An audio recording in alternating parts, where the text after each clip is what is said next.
Channel ചർച്ചകളിൽ മുഖ്യമന്ത്രിക്കെതിരെ വിമർശനം ഉന്നയിച്ച ഇടതു നിരീക്ഷകൻ അഡ്വക്കേറ്റ് ബി എൻ ഹസ്കറിന് CPM-ന്റെ താക്കീത്. പാർട്ടിയെ പ്രതിരോധത്തിലാക്കും വിധം ഇനി ചാനൽ ചർച്ചകളിൽ പ്രതികരിക്കരുതെന്നാണ് മുന്നറിയിപ്പ്.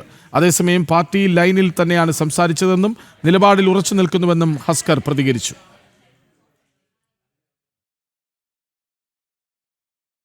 കേരളത്തിൽ ഇടതുപക്ഷത്തിന് നിദ്രാവ്യാധി ബാധിച്ചിരിക്കുന്നുവെന്നാണ് ചാനൽ ചർച്ചയിൽ ഹസ്കർ വിമർശിച്ചത്. SNDP യോഗം ജനറൽ സെക്രട്ടറി വെള്ളാപ്പള്ളി നടേശനെ മുഖ്യമന്ത്രി പിണറായി വിജയൻ കാറിൽ കയറ്റിയതുമായി ബന്ധപ്പെട്ടായിരുന്നു വിമർശനം. പാർട്ടി അംഗം കൂടിയായ ഹസ്കറിന്റെ വാക്കുകൾ CPM-നെ ചൊടിപ്പിച്ചു. കഴിഞ്ഞ ദിവസം നടന്ന അഭിഭാഷക ബ്രാഞ്ച് യോഗത്തിലാണ് സംസ്ഥാന കമ്മിറ്റി അംഗം K സോമപ്രസാദ് ഹസ്കറിന് മുന്നറിയിപ്പ് നൽകിയത്.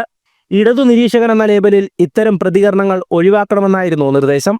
അതേസമയം താൻ കേന്ദ്ര കമ്മിറ്റി നിലപാടാണ് വ്യക്തമാക്കിയതെന്നും പറഞ്ഞ കാര്യത്തിൽ ഉറച്ചു നിൽക്കുന്നുവെന്നും അഡ്വക്കേറ്റ് ബി എൻ ഹസ്കർ പ്രതികരിച്ചു. ഇല്ല, ഞാൻ പറഞ്ഞ കാര്യങ്ങളിൽ തന്നെ ഉറച്ചു നിൽക്കുകയാണ്. എനിക്ക് ആ കാര്യം, ഞാൻ പാർട്ടിയുടെ കേന്ദ്ര കമ്മിറ്റിയുടെ 2 രേഖകൾ ആണ് എന്നെ അവലംബിക്കുന്നത്. ആ രേഖകൾ പ്രകാരം ചെയ്തത് ശരിയല്ല എന്ന തോന്നലാണ് ഇപ്പോഴും എനിക്കുള്ളത്. അതിൽ ബോധ്യപ്പെട്ടിട്ടില്ല എന്നുള്ളത് തന്നെയാണ്. ആ നിലപാട് തന്നെയാണ് എൻ്റെ നിലപാട്. അതിൽ പാർട്ടി ലൈൻ വിട്ടിട്ടില്ല. പാർട്ടിയാണല്ലോ എല്ലാത്തിനും മീതെ.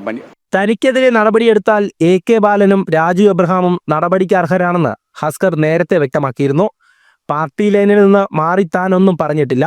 ഇടതുപക്ഷ നിരീക്ഷകൻ എന്ന ലേബലിൽ തന്നെ ചാനൽ ചർച്ചകളിൽ പങ്കെടുക്കാനാണ് ആഗ്രഹമെന്നും അഡ്വക്കേറ്റ് ബി എൻ ഹസ്കർ പറഞ്ഞു. ജനം, കൊല്ലം.